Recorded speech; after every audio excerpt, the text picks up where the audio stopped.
ছাত্র দল যদি ছাত্রলীগের অনুকরণ করে, ছাত্রলীগ তো অনেক শক্তিশালী পরাক্রমশালী ছিল, সে ছাত্রলীগকে আমরা জেটিয়ে বিদায় করেছি। ছাত্র দল কালকে সকালে ক্যাম্পাসে ঢুকছে, আমরা ছাত্র দলকে ক্যাম্পাসে নিয়ে আসছি যে সেই ছাত্র যদি আবারও আমাদের বাইরের উপরে হাত তোলে, আবার এখানে দখল দায়িত্বের রাজনীতি কায়েম করতে চায়, আমরা ছাত্র দলকে আবার জটিয়ে বিদায় করে দেব। ওয়াসিম, আবু সাইদ সহ হাজার হাজার তরুণ যখন শহীদ হয়েছেন, যে স্বপ্নের বাংলাদেশের জন্য শহীদ হয়েছেন, যে স্বপ্নের ক্যাম্পাসের জন্য শহীদ হয়েছেন, সেই স্বপ্নের ক্যাম্পাসে ছাত্র দলের সন্ত্রাসীরা আবারও শিক্ষার্থীর উপর বর্বরচিত হামলা চালিয়েছে। আমরা ছাত্র দলের বন্ধুদেরকে আহ্বান জানাতে চাই, তাদেরকে উদ্দেশ্যে একটা প্রশ্ন করতে চাই, আপনারা কি বিগত 17 বছর ধরে, বিগত 1 যুগ ধরে এই যে চাপাতির জন্য, চাপাতির গণতন্ত্র কায়েমের জন্য আপনারা লড়াই করেছিলেন? এই কি ছিল আমাদের জুলাইয়ের বিপ্লব?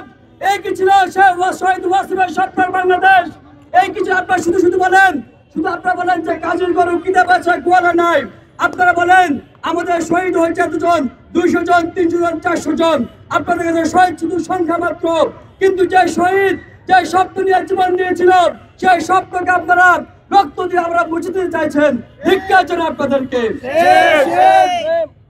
আমরা ছাত্রদের উদ্দেশ্যে এবং যারা সন্ত্রাস কায়েম করতে চায় তাদেরকে উদ্দেশ্য করে বলতে চাই যে জুলাই পরবর্তী বাংলাদেশের, জুলাই পরবর্তী ক্যাম্পাসগুলোতে কোনো দখলদারিত্বের, কোনো জোর জবরদস্তির ঠাঁই নাই।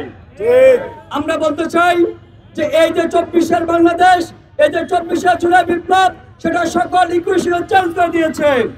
এই 24-এর জুলাই বিপ্লবের সবচেয়ে বড় স্টেক হোল্ডার হচ্ছে ছাত্ররা, কারণ ছাত্ররা জীবন দিয়ে এই দেশ থেকে ফ্যাসিবাদ মুক্ত করেছে, এই ক্যাম্পাস থেকে ছাত্রলীগ মুক্ত করেছে। সংগ্রামী বন্ধুগণ, ছাত্ররা অবশ্যই ক্যাম্পাসের মধ্যে ছাত্র রাজনীতির দরকার আছে, সেটা যেমন অবশ্যই দরকার আছে, একই সাথে শিক্ষার্থীদের কনসার্নকে মাথায় রেখে ছাত্র রাজনীতির কাঠামোকে চেঞ্জ করা অবশ্যম্ভাবী হয়ে দাঁড়িয়েছে। সংগ্রামী বন্ধুগণ, আপনারা জানেন আমরা এর আগেও দেখেছি ছাত্রলীগ যখন হলের গেটগুলোতে, যখন হলের দরজাগুলো যখন পোস্টার সাটিয়েছিল, তখন শিক্ষার্থীরা ক্ষোভে ফেটে পড়ছিল। কারণ কি জানেন, শিক্ষার্থীরা ট্রমার মধ্য দিয়ে আছে। আমাদের গ্রামের ভাষায় একটা কথা বলে যে যার বাবাকে কুমিরে খেয়েছে সে ঢেকি দেখলেও ভয় পায়। শিক্ষার্থীরা জানে এই যে পোস্টার সাজানোর মধ্য দিয়ে ক্যাম্পাসের ছাত্রলীগগুলা হলে দখলদারিত্ব কায়েম করেছিল, হলে দাসত্ব কায়েম করেছিল, হলে সিটের জন্য শিক্ষার্থীকে জিম্মি করে রেখেছিল। আমরা বলতে চাই, আপনি 24 পরবর্তী যদি ছাত্রের জন্য রাজনীতি করতে চান, যদি জনগণের জন্য রাজনীতি করতে চান, অবশ্যই অবশ্যই জনতার কনসার্নকে মাথায় রাখতে হবে, ছাত্রদেরকে কনসার্নকে মাথায় রাখতে হবে। ছাত্ররা হল এবং একাডেমিক্যালি কোনো ছাত্র রাজনীতি বরদাস্ত করবে না, করবে না, করবে না।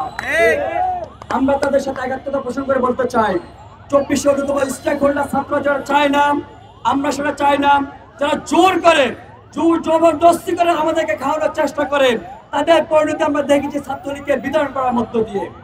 আমরা স্পষ্ট ভাষায় বলতে চাই, ছাত্র দল যদি ছাত্রলীগের অনুকরণ করে, আমরা আবার স্পষ্ট ভাষায় বলতে চাই, ছাত্রলীগ তো অনেক শক্তিশালী পরাক্রমশালী ছিল, সে ছাত্রলীগকে আমরা জেটিয়ে বিদায় করেছি। ছাত্র দল কালকে সকালে ক্যাম্পাসে ঢুকছে, আমরা ছাত্র দলকে ক্যাম্পাসে নিয়ে আসছি যে সেই ছাত্র যদি আবারও আমাদের বাইরের উপরে হাত তোলে, আবার এখানে দখল দায়িত্বের রাজনীতি কায়েম করতে চায়, আমরা ছাত্র দলকে আবার জটিয়ে বিদায় করে দেব।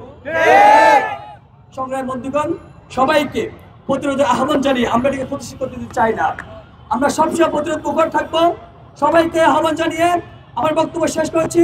ইনকিলাব জিন্দাবাদ, নিপীড়নবাদ নিপাত যাক। ধন্যবাদ সবাইকে।